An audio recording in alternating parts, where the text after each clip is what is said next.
Hello and good morning everyone to AJ classes. Today, after 2 to 3 days of the announcement that the exam will be taking place in an OMR sheet, I have come up with this idea of teaching you how to do or how to attempt it correctly, not giving a wrong answer or what are the wrong methods. As you can see in here, it is already given. I'm taking it to the camera so that it is visible. This is a wrong method.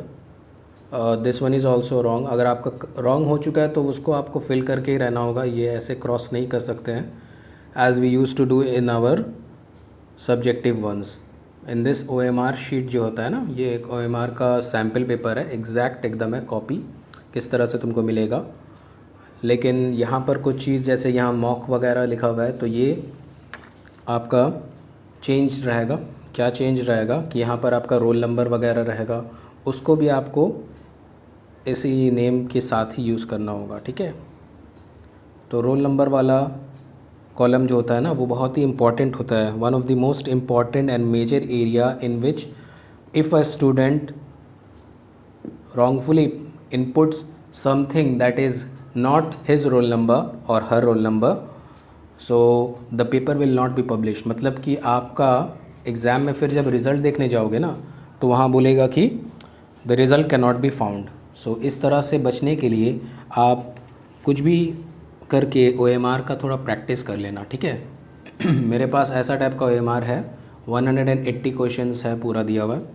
खैर मेरे पास तो NEET का है जिसमें आप कितना attempt किए हैं और कितना सही हुआ कितना गलत हुआ, पॉजिटिव नेगेटिव मार्किंग भी है और यहाँ परसेंटेज ऑफ मार्क्स भी है. खैर इस तरह का अगर OMR शीट किसी को चाहिए तो मैं इसका फ़ोटो लेके आपको दे दूँगा. आपको PDF मतलब JPG फॉर्मेट में डिस्क्रिप्शन बॉक्स में आपको मिल जाएगा, वहाँ से आप डाउनलोड कर सकते हो OMR शीट को. तो आप ये समझ लीजिए कि इस तरह से करने से रॉन्ग है और ये हमारा करेक्ट मार्किंग है. माने कि आपको ब्लैक पेन या blue pen, whatever pen colour you want to use you can use. But एक चीज़ याद रखिएगा, देखिए अगर जूम करते हम लोग, एक चीज़ गौर से देखिए, यहाँ लिखा हुआ है ball pen. This is a must. Gel pen एकदम यूज़ ना ही करें तो बेहतर रहेगा, क्योंकि जेल पेन में क्या होता है कि देखिए बॉल पेन में देखिए इस तरह से कर रहे हैं हम लोग का कुछ इफ़ेक्ट नहीं हो रहा है. लेकिन यही अगर जेल पेन रहता तो इधर का दाग उधर चला जाता है. You can also check it yourself only. You don't need anyone to advise you about this. So ball pen का एडवाइस याद रखिएगा कि बॉल पेन ही आप यूज़ करें और इस OMR शीट का प्रैक्टिस करें जितना ज़्यादा हो सके. मतलब आपको टाइम के हिसाब से भी करना होगा ना. You don't have to waste enough time.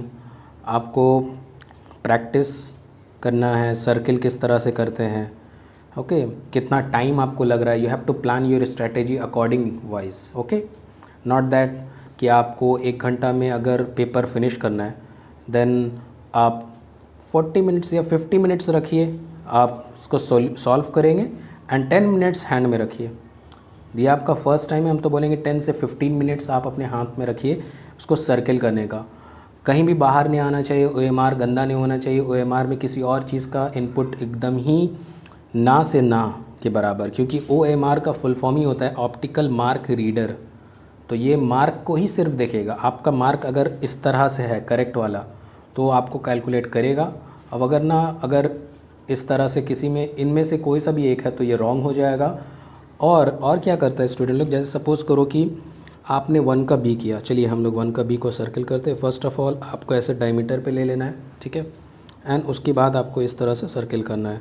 अब आप बोलिएगा वाह क्या ज़बरदस्त ब्लैक हुआ. तो इसके लिए ना मेरा एडवाइस रहेगा कि आप लोग 0.7, देखिए मेरे पास जो बॉल पेन है ये ख़ास तौर पे OMR पे चलाने वाले पेन है. इसका नाम है रोरिटो फांटा फ्लो. ठीक है, ये 0.7 होता है. ठीक है, तो ये आपको कहीं भी मिल जाएगा. ये याद रखिए कि 0.7 टिप होना चाहिए. टिप जो पेन का होगा वो आपका 0.7 बहुत ही मोटा होगा, तभी आराम से एकदम पूरा का पूरा ब्लैक हो जाएगा. आप खुद भी फ़्लो देखिएगा बहुत आसानी से होता है. तो मिस्टेक की तरफ आते हैं. मिस्टेक क्या होता है, सपोज़ आपने 1 का B दे दिया, फिर आपको लग रहा है कि नहीं आंसर 1 का D होगा, तो अब आप ऐसे नहीं करिएगा कि एक ही लाइन पे दोनों को कर दें. ये वाला गलत मेथड है. ठीक है, ये नहीं कि B और D दोनों को कर दिए. तो इस तरह अगर आप कर लिए हैं तो आपका वो क्वेश्चन कैंसिल हो जाएगा, मतलब वो वाला क्वेश्चन में कोई मार्क्स नहीं, ना 1 ना 0, मतलब ना 1 ना कि नेगेटिव। हम नेगेटिव का बात कर रहे हैं क्योंकि हम लोग का नेगेटिव होता है हम जो एग्ज़ाम वगैरह देते हैं, ठीक है। तो खैर, तो ये आपको प्रैक्टिस करना होगा। How much time you are taking to complete at least 40 questions. आपका 40 क्वेश्चंस का ही 40 मार्क्स का आएगा। Some of them will be continuation, कि एक क्वेश्चन में 4 पार्ट्स रहेंगे, 2 पार्ट्स रहेंगे, 3 पार्ट्स रहेंगे, तो वैसा टाइप का आपको बहुत सारा, ये जैसे ऑजवल का एक बहुत ही अच्छा चैप्टर वाइज आया हुआ है, तो ये आप ये कर सकते हैं, आपको मिल सकता है, बुला सकते हैं, मंगा सकते हैं आप अपनी प्रैक्टिस के लिए। इसमें हर एक चैप्टर का चैप्टर वाइज प्रैक्टिस का दिया हुआ है, MCQ क्वेश्चंस, फिर इसको सॉल्व करके भी दिया है। तो ज़्यादा दाम भी नहीं है। इसके 2 पार्ट्स हैं, एक ये वाला पार्ट है, ये साइंस का है, और एक और है इसका, वो आपका उधर रखा हुआ है, लेकिन ये जैसे यहाँ पर वॉल्यूम 2 लिखा हुआ है, तो वॉल्यूम 1 जो है इसका हिस्ट्री एंड ज्योग्राफी, लैंग्वेज, ये सब चीज़ का है। तो खैर, फ़िज़िक्स केमिस्ट्री ये सब तो बहुत ही इंपॉर्टेंट बोला जाएगा। फ़िज़िक्स मैथ्स मोस्ट इम्पॉर्टेंट, क्योंकि मैथ्स सॉल्व करने में काफ़ी वक्त लगता है।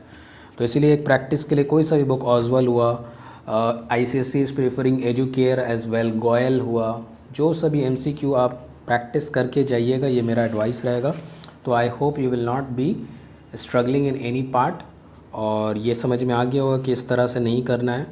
आपको परेशानी हो रहा है कि that you are not able to understand, आप पेंसिल से कर लो, पेंसिल से यूज़ कर लो, कि फिर आप जब वापस रिवाइज़ करोगे तो आपको याद रहेगा कि ये पेंसिल से किया हो, माने कि ये सम्स को हमने मार्क किया है, so that I can check afterwards, ठीक है। तो पेंसिल से कर सकते हो, लेकिन उसमें भी टाइम कंज्यूम होगा, तो सिंपली अवॉइड करो ऐसे कुछ भी मेथड्स यूज़ करने से, ठीक है। आप लोग सिंपली पेन से ही करना, लेकिन ये टाइम मैनेजमेंट सीख लो कि 50 मिनट्स 10 मिनट्स में क्या मेरा हो पा रहा है या नॉट पॉसिबल हो रहा है, ठीक है। और एक 0.7 का पेन, एक क्या बहुत ज़्यादा ही ले लो, एक पूरा का पूरा ले लो तो ज़्यादा अच्छा रहेगा, क्योंकि तुम्हारा एग्ज़ाम्स 10 सब्जेक्ट्स नहीं तो कम से कम 8 सब्जेक्ट्स तो है ही है, ठीक है। तो 8 सब्जेक्ट्स। अब इसका मेथड क्या है, यही मेथड है आपका। देखिए एकदम स्लोली हम आपको दिखाएंगे, गौर से देखिएगा। 3 का B अभी हम लोग करने जा रहे हैं। तो फर्स्ट ऑफ ऑल आपको ये इस तरह से पूरा डायमीटर को भर लेना है। बहुत कोई क्या करते हैं, ऐसे ऐसे नहीं करना है। इस तरह से करने से क्या होता है कि चांसेस है कि देखो बाहर चला जाएगा। तो इस तरह का चांसेस को अवॉइड करने के लिए हम क्या करेंगे, फ़र्स्ट ऑफ ऑल हम बाउंड्री बनाएंगे, जैसे बचपन में हम लोग कलर करते थे वैसे टाइप का, और उसके बाद अच्छे से भर के।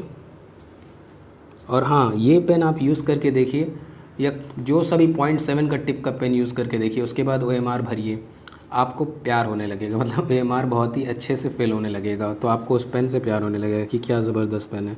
तो अवॉइड करिए ये जिगजैगिंग वाला मेथड, क्योंकि ऐसा लगता है कि हाँ हम जिगजैग कर लेंगे, लेकिन कभी कभी बाहर निकल जाता है। ये बाहर निकलना, अगर ये हाथ में दाग लग गया या कुछ भी ऐसा हो गया तो मिस्टेक हो सकता है। तो इन चीज़ों को अवॉइड करिए और इस तरह का प्रैक्टिस करिए कि आप फर्स्ट ऑफ ऑल आप बाउंड्री बना पाएँ। तो ये देखिए 8 का B को हम लोग सिर्फ सिंपली बाउंड्री बना लीजिए, तो आपको एक गता हुआ, मतलब कि एक पॉइंटेड मिल जाएगा, ताकि उसमें आप आराम से सिंपली डायग्राम कर लो। ये पूरा का पूरा फिल दिखाई दे रहा है। आप 8 वाले को देखिए, आपको एक भी वाइट स्पॉट नहीं दिखेगा, जैसा उसका मेथड है वैसे ही। तो इसके लिए आपको 0.7 ऑयल पेन यूज़ करना होगा, ठीक है।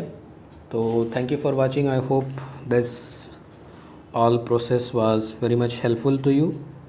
Okay, so all the best. देखते रहें AJ क्लासेस और भी किसी अपडेट्स के लिए।